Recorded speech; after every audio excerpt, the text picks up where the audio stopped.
Well, hello again, and welcome to episode 11 of the Post Concussion Syndrome Awareness podcast. My name's David, and as always, as you might know by now, if you'd listened to one or two episodes, we're going to discuss all different kinds of things. It's always good to always give a disclaimer in this day and age, and the only real disclaimer I want to give is more of a spiritual one, is to say, well, don't believe necessarily anything that I say, because I could be a complete liar in this day and age. People getting called out left, right and centre for even saying the most basic things. I could be a complete fool or an idiot telling you anything. So please, please, please, double check, right? Use your own common sense, use your own powers of research and study and everything else. And if I say something, or a guest of mine or an interviewee of mine says, well, this works, that worked for me, this worked for me, and so on, then we'll, have a lot of time to look into it. Nothing we say we recommend. We don't recommend anything for anybody individually. And yeah, because before all the kind of trolls and shills catch up with us, when this gets more popular, you're going to find that. And so we don't recommend anything. Anything that's given is evidence, well, from our own experience. It's not evidence from a scientific background or legal or anything else. So anything I say or anybody else says, yeah, just look into it yourself and ask your physician, ask your specialist, or ask your holistic practitioner, or somebody who's really, really down with all this stuff. And if you don't have access to any of those people, as many of us don't, like I never did, then be very discerning. Ask the right questions, do right research, and before you spend your own time and money looking at something, then take a great deal of care. And we're always here. I'm always here if you have any questions.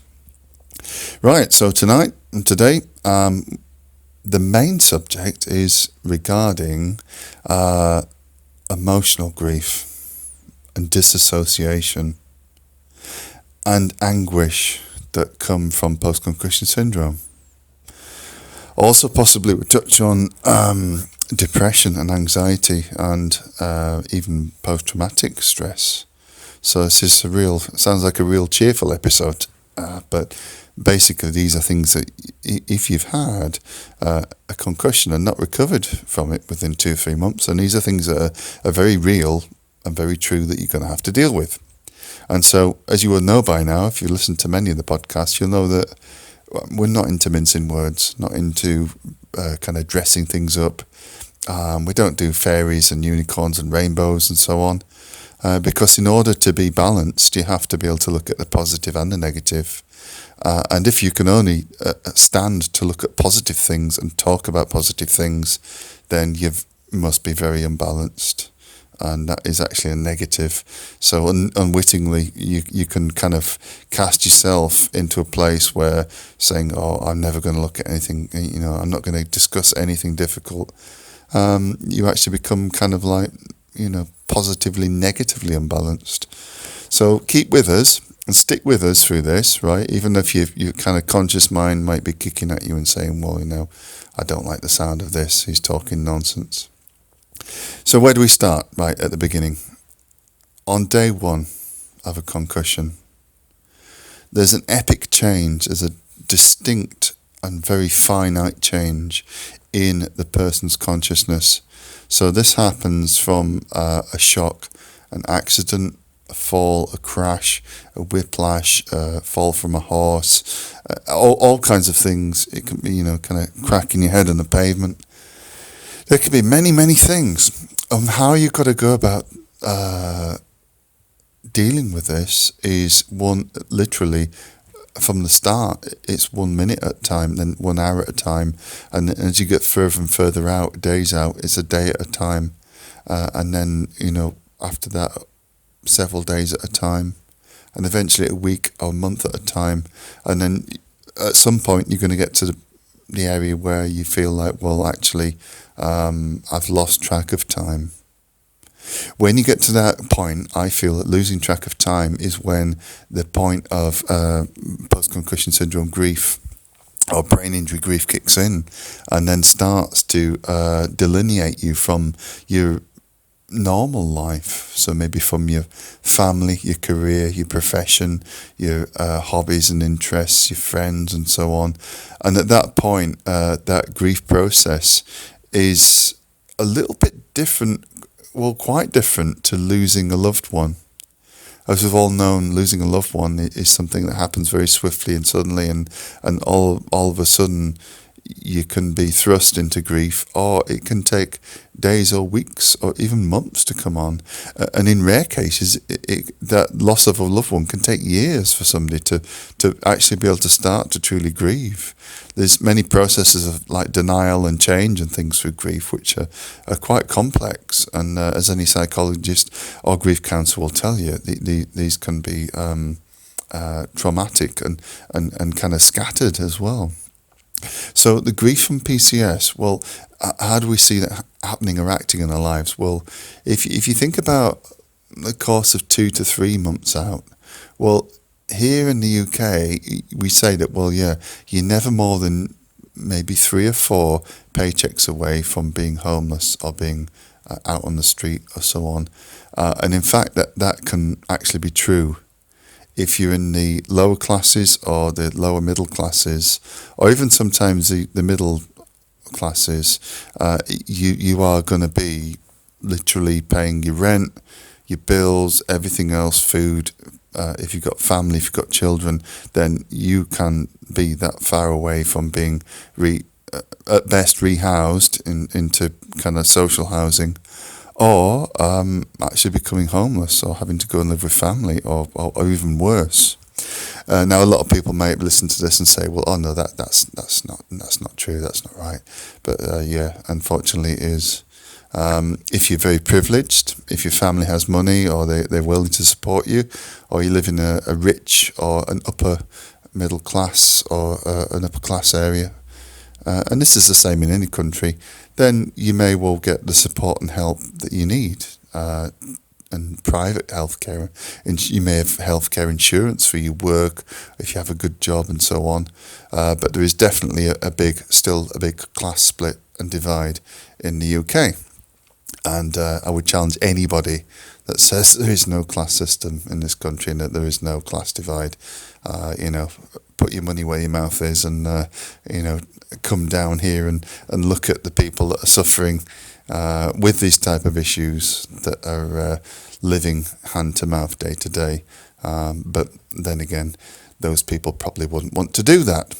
So back to the subject, grief. The grief is something that happens distinctly over months. So I remember for myself, coming from a point of where I had a decent career, I was able and articulate to do many different types of work and things, and to reason and to kind of survive off of my own wits and my own skill and experience.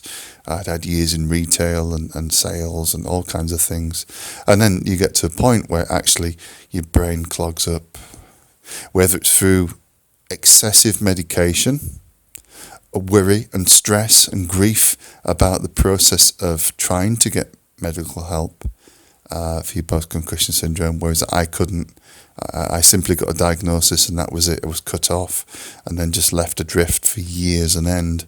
Whereas other people, even if they do get the help, even if they do get to see a neurologist or a specialist and so on, that person or those people may not give them what they need in order to heal. And that is a very, very rare thing. In fact, I don't think I've ever met anybody or heard from anybody in this country who said, well, the National Health Service helped me heal.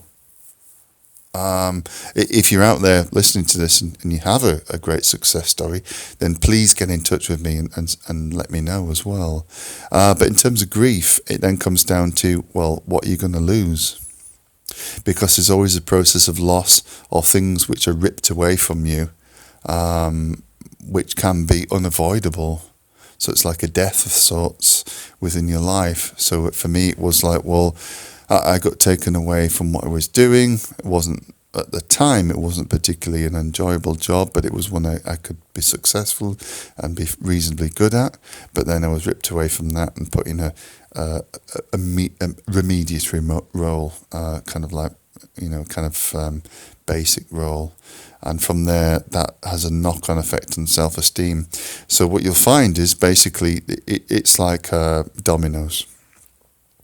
It will start with you, yourself, your own emotions and your feelings of grief, and that will lead to a knock-on effect with your friendships, your family relationships, even your own personal internal family relationships, your own family, partner, children, and so on, and then the wider world, and that just before you know it, it's like one of those big domino displays you'd see in these shows and things that they do, where it just kind of goes out on all different levels and just different branches off everywhere, and before you know it, you've got the fireworks going off at the end.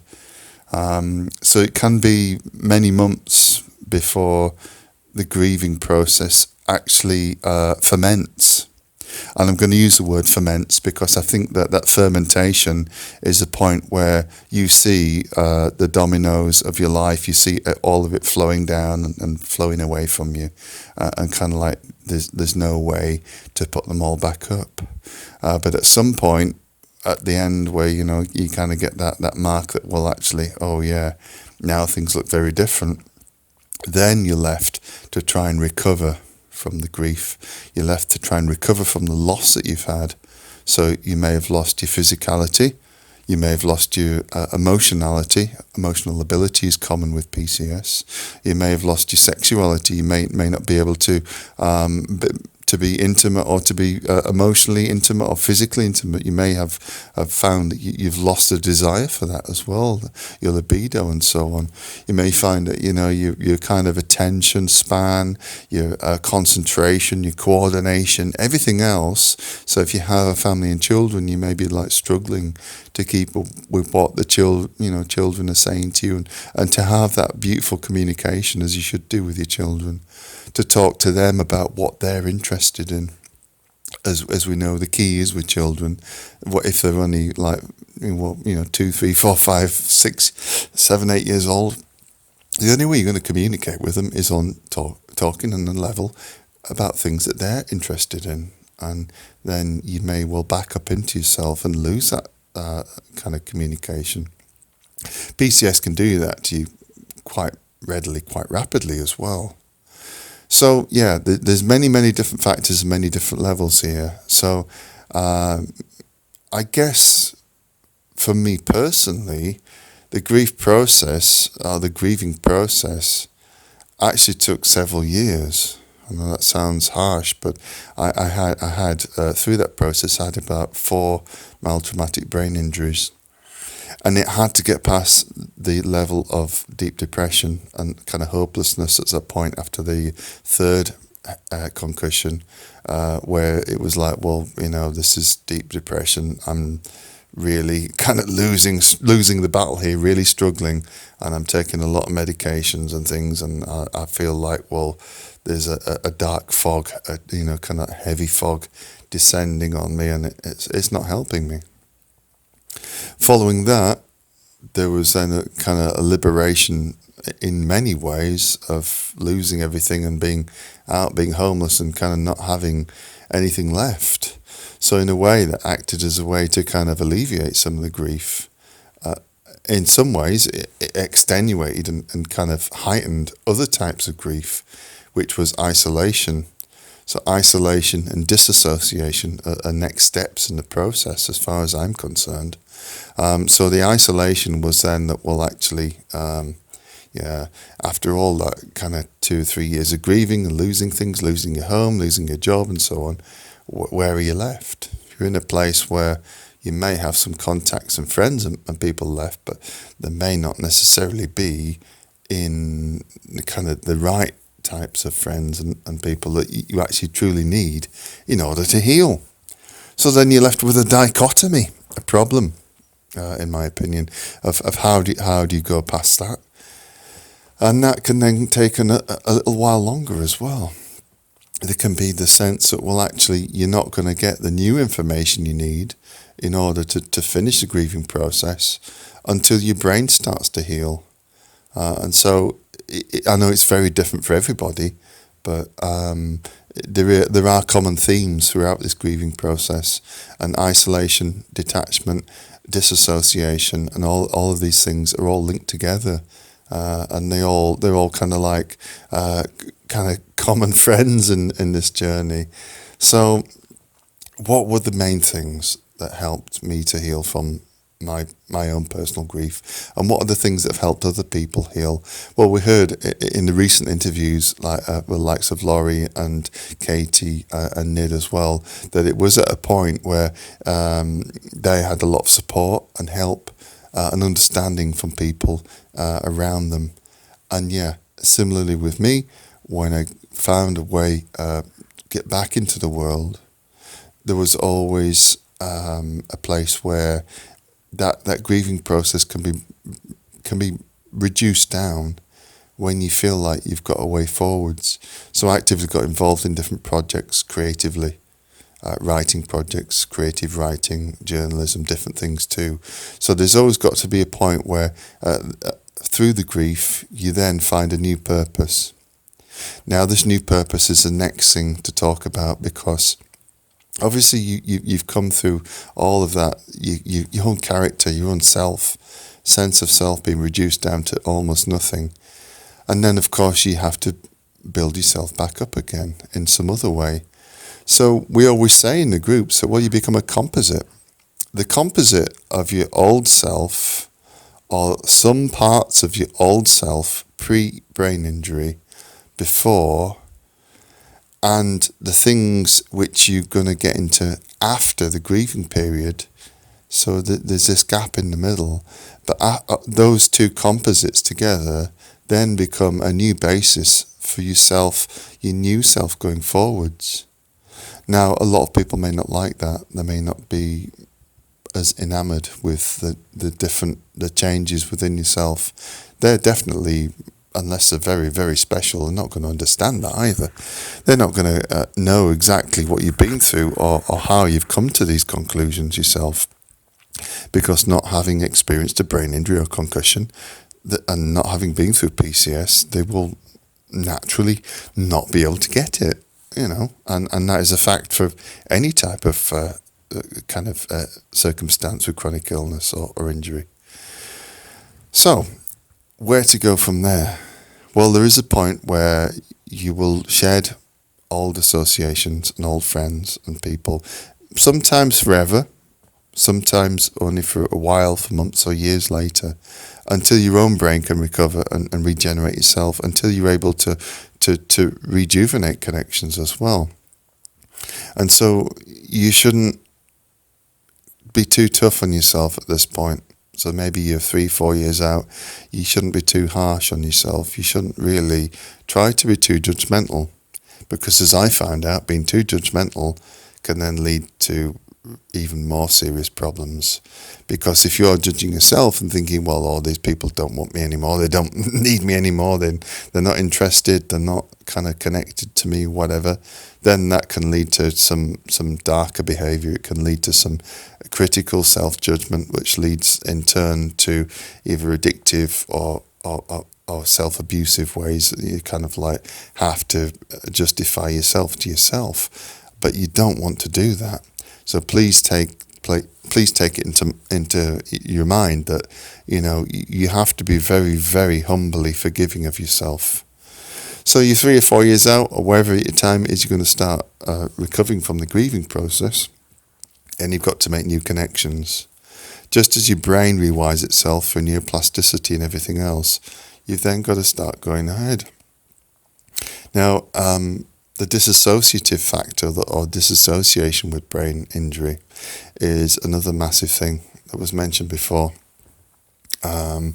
And this can be where you just kind of like phase out. So you might well be in a new part of recovery, or going forward to new places with new people. So that the danger's not over yet. It's not finally settled, or kind of like past the point where you can still potentially mess up again in your eyes. So you got to think about, well, if I'm with somebody new, or I've get into a new relationship, a new friendship, or an association, or whatever, the points where people are going to look at me and think, well, if I kind of like disassociate and phase out, or my brain starts kind of, like we say, brain starts farting all over the place, and kind of saying things that it shouldn't, or kind of saying things that are too frank or too forthright or way too honest, then people are going to take a good long look at us and think, well, what's wrong with this person? And so you then have to think very carefully, and you can use it as a point to explain to people, well, actually, I'm really sorry I said that. I didn't mean to be so kind of too forthright or whatever, but the reason is because I've had a brain injury, and I didn't recover like other people recovered, and I'm really sorry, but if I do that in future, it's nothing personal. I'm not trying to harm you or anybody. It's just that sometimes my brain disengages and disassociates, or I have these kind of brain farts, so to speak, and they kind of come out, and they stink a bit. So you then look at disassociation. You can try and humorize it a little bit, or you can try and make it easier to talk about to other people. And by doing so, you can create great awareness. But you have to be willing enough to do that. You have to be frank and humble enough to do that, and to be able to apologize and say, well, I'm sorry, I didn't mean to be so kind of strong-worded. And then, of course, if you're dealing with pain on top of this, if you're still dealing with some aspects of physical pain and things as well, there may well then be the medical aspect involved, painkillers, different things, and other medications that can have an influence on the situation. And for anybody that's still kind of stuck in taking opioids, in order to deal with pain, that's an epidemic that's kind of getting far, far worse in most of the major continents, not just in USA and UK, but in Australia and other places as well. There's a great kind of pushing of opiates and opiate painkillers on people with brain injury in order to help them just push the symptom of pain and things aside. And there's no real offer of help, although in some parts of USA and other countries, cannabis oil, CBD oil are legal, and things are a very few places are given on prescription, but those people are probably very lucky. They can escape the opiate medication cycle. I myself was given opiates for the best part of nearly 10 years. And coming off them was just like the best thing I'd ever done. I learned to make natural medicine and use nature to harness for pain. And to an extent, feeling pain, from my own experience, isn't the worst thing that you can do. But the more you learn to accept the pain like an angry neighbour or somebody, where you accept it and go, well, let's just not fight anymore. Come in and talk to me. Let's have a cup of tea or whatever, and talk about your pain and what you've got to say in that. Then you get to the point where you can think, well, is it something in my life? Is there issues trapped from the past? What is it's going to happen? So you can't just always nuke or blast the pain away forever, because at the end of the day, you're going to have to make peace with it at some point. That's my own personal opinion. So grief and disassociation, anger, depression, anxiety, pain. Yeah, they're all very, very kind of close neighbours of each other, I think. And ones that people just don't usually want to talk about. In terms of depression, well, to do with the past. The past is where depression lives. And it's like, well, judging yourself for everything you might have done last week, last month, last year, at the time of your injury, after your injury, before your injury, that last relationship, that person that pissed you off and kind of like messed you over, screwed you over. There may be, that doctor that didn't help you, that nurse that didn't help you, that person that kind of, the insurance company that didn't help you. There's just so many people. And it's kind of like, it leads you everywhere, but to thinking about responsibility and how you should take responsibility for things yourself. I know that sounds harsh, but you have to have responsibility for your own healing. You might have your, kind of well-paid medical insurance. You might have this doctor, that doctor, and so on as well. But at the end of the day, only you can decide what's going to happen in terms of your healing. What's going to happen in terms of your recovery? So what's going to happen in terms of your healing journey? Other people will only decide that if you abdicate your responsibility and abdicate your decisions. And you can kind of say, well, I'll let the doctors take decisions. I'll let the neurosurgeons, neurologists and so on take their decisions. But at the end of the day, it's all down to you. And, even if you've got all the money in the world and you get all the private practitioners and helpers you want, at the end of the day, if there's something you don't agree with and you don't want, you have to be vocal. You have to speak up.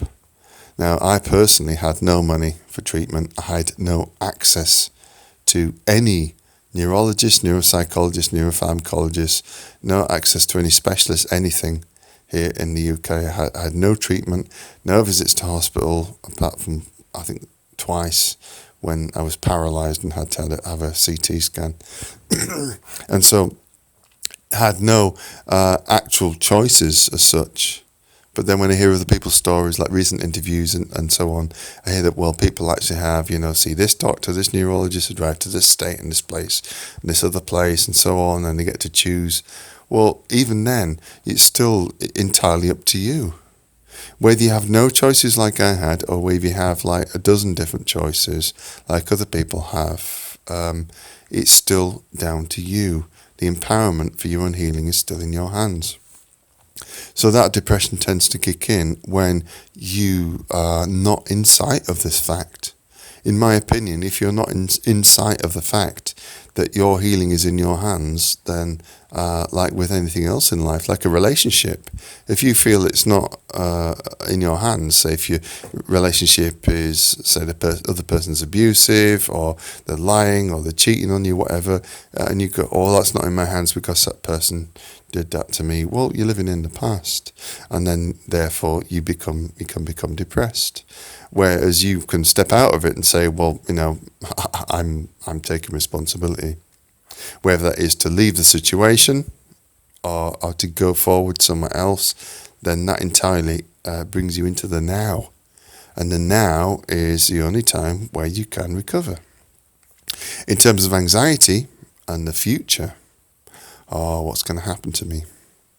How is this medication making me feel? Like certain medications, citalopram and other things, antidepressants and tranquilizers will often cause a huge, naughty, horrible mass of anxiety and problems within yourself. You can feel it there, sat like a dirty knot in your solar plexus or in your stomach or in your gut, that you wake up in the morning, it's churning round, or you can't sleep and it's going round.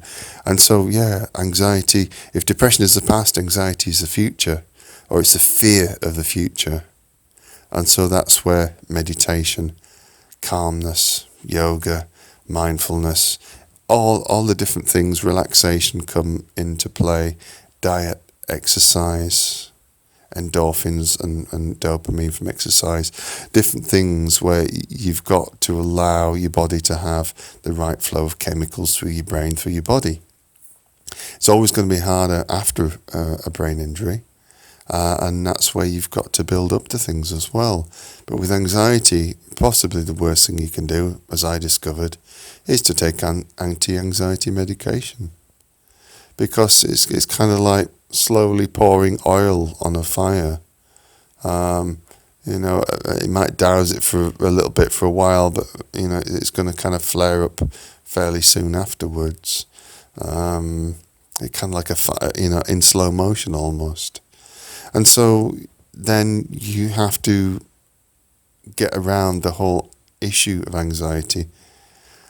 And again, that leads us back to grief, not knowing your place in the world, where you're going to go, how you're going to get forwards.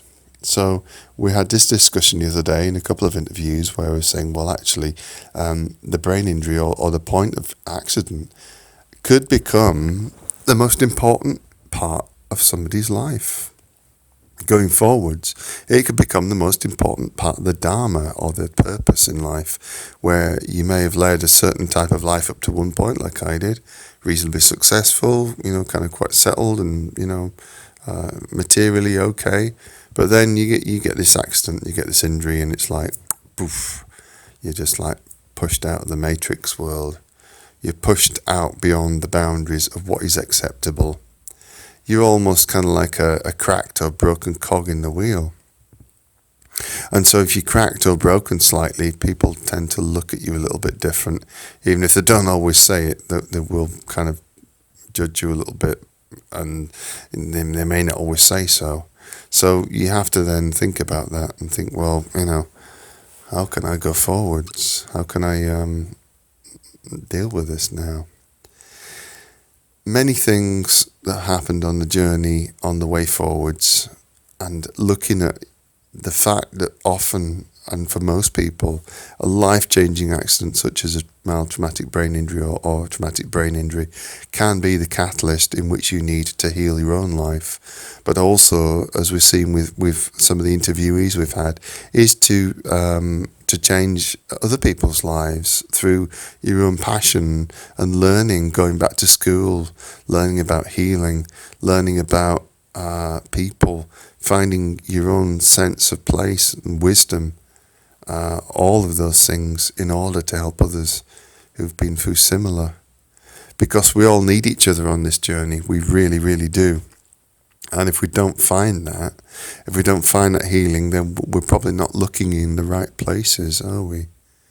I found mine, I think, within the first kind of 3 or 4 years, but at that time, 2006 to 2009-10, were extremely traumatic for me, and I had homelessness, I had pleurisy, I had all kinds of issues, just losing everything, and then getting to a place where I had somewhere to live. Only then did I find the other traumatic triggers which allowed me to look for the answers. So hopefully many of you will be much better placed to start looking much quicker. And so there is that thing, like Rupert Sheldrake talks about, Rupert Sheldrake's theory of morphic resonance. Well, that's actually beyond the scientific theory now, because it's been proven in so many lab trials and so many different experiments that as a species, any species, once a certain number of us learn a certain trait or a trick or to do something, then it's automatically passed through the photonic resonance, morphic resonance to others. So, in a certain part of the globe, a certain tribe or a certain person or a certain place, they may learn to do something a lot quicker than before. A bit like the in Olympics or the athletics, where like the first man to kind of like run a mile in so many seconds or complete a marathon in such a time. After that first person broke that record, broke that barrier, then all the others started to do it so much quickly afterwards. And the same has been done in experiments all over the world with different animals and humans as well. It's also called the 100th monkey effect and different stuff where, it's encoded epigenetically into us, and that then spreads. So hopefully through the course of our recovery, jointly in the PCS Awareness worldwide and other groups as well, there will come a point where, and I've seen this over the years, where we automatically start to learn to heal in different ways. Because if I go back 7 or 8 years ago, there was just like constant daily debates in each group that, you just need this, you just need that, and all these things, healing and kind of natural healing and things are no good, and they won't. There's only one way to heal, that's through medications and so on. And then that slowly started to change, and then the debates around cannabis and other healing plants and things were brought up, and they were resisted. And as the resistance kind of fell through the introduction of science and evidence and so on, those then became accepted. And this goes on in waves and cycles. It continues to go on in waves and cycles. And it will continue to go on. As you've heard in some of my podcasts, we've discussed many different things, and some people may be shocked at what we've discussed about different types of healing mushrooms, MDMA, ketamine, different things. But do you know what? If they're used in the right way, and I'm not advocating the misuse in recreational ways, I'm saying in the right way, medicinally, in a clinic, in the right background, the right circumstances, and administered properly, then they can be wonderful healing tools. And the same for all types of holistic medicine. But you know what, folks? We don't live in that perfect world yet. And your John Q neurologist, or your insurance company, or the pharmaceutical company that turns over $1 trillion a year doesn't want to hear that yet. No.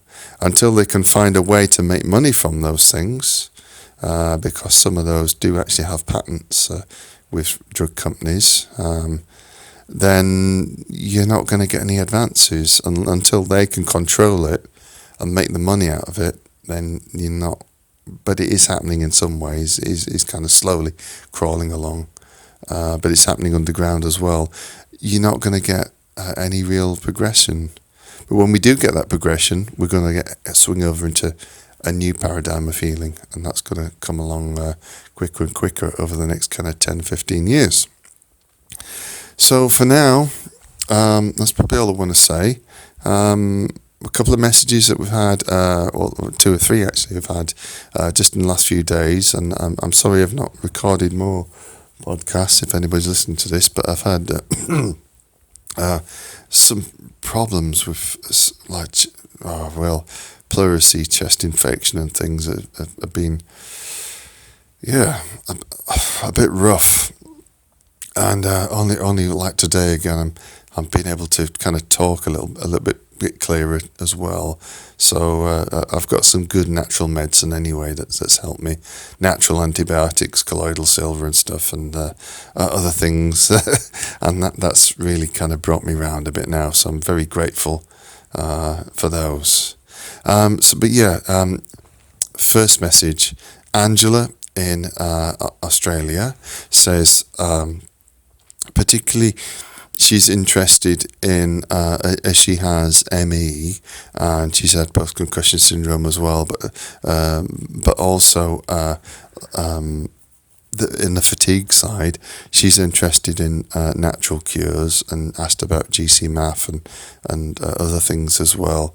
I'll reply to you in a message as well there. But of course, you need evidence, you need proof for these things. So that could be a discussion for a later date. Also, Brian, who's in South Africa, has come forward. He's said, I moved to South Africa about 16 years ago. I'd had a concussion when I was in Oxford in England, and I'd had a brain injury at that time, and never really recovered from it. But now I'm here. He's talking about being there in South Africa. He's saying there's kind of a distinct lack of holistic practitioners where he is. I think he's near Durban, he said.